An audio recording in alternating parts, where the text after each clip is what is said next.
Aircraft Amendment Act 2020 has recently received the assent of the President of India and has come into force. The bill was passed by the Rajya Sabha on September 15th. The Parliament had passed the bill to bring the Indian aviation sector in line with internationally accepted standards, procedures and practices as laid down by the International Civil Aviation Organization for the signatories of the Chicago Convention.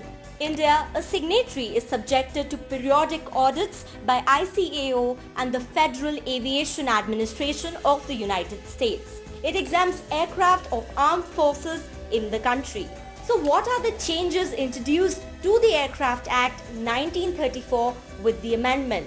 Well, the Act regulates the manufacture, possession, use, operation, sale, import and export of civil aircraft and licensing of aerodromes. The amendment provides for control of these operations. Statutory status. The reform gives required teeth to three vital arms under the Ministry of Civil Aviation: the Directorate General of Civil Aviation, the Bureau of Civil Aviation Security, and the Aircraft Accidents Investigation Bureau. These have become statutory bodies, giving them more powers, which include a levy of monetary penalties. While DGCA had powers as an industry regulator, it now has legal sanction behind its measures. The DGCA is responsible for carrying out safety oversight, enforcement of civil air regulations and airworthiness standards. The BCAS looks after matters related to civil aviation security and implementation of security rules. The AAIB does an investigation of aircraft accidents or serious incidents. The statutory independence is expected to improve India's aviation safety rank as suggested by the International Civil Aviation Organization. The aviation watchdog has been critical of the absence of a statutory backing to DGCA and other agencies, which has impacted India's safety rankings.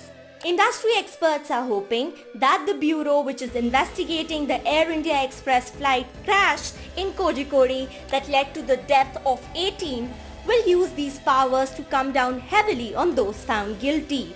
Penalty and imprisonment for offences raised. Till now, offences like carrying dangerous goods on an aircraft or constructing structures within the specified radius of an aerodrome call for imprisonment of up to 2 years or fine of up to Rs 10 lakh or both. Now the amendment raises Rs 10 lakh fine limit to Rs 1 crore. With the sanction to give monetary penalties, the DGCA can now have a stricter hold over the industry operations. But the fine will be graded according to the offence. There is a provision of compounding of first or rare contraventions of the Act. Role of the Centre. Under the Act, the Centre may make rules on registration and regulation of air transport for the three agencies. It has the power to cancel the licenses, certificates or approvals granted if it violates any provisions of the Act, which means it can even review and modify orders by the bodies.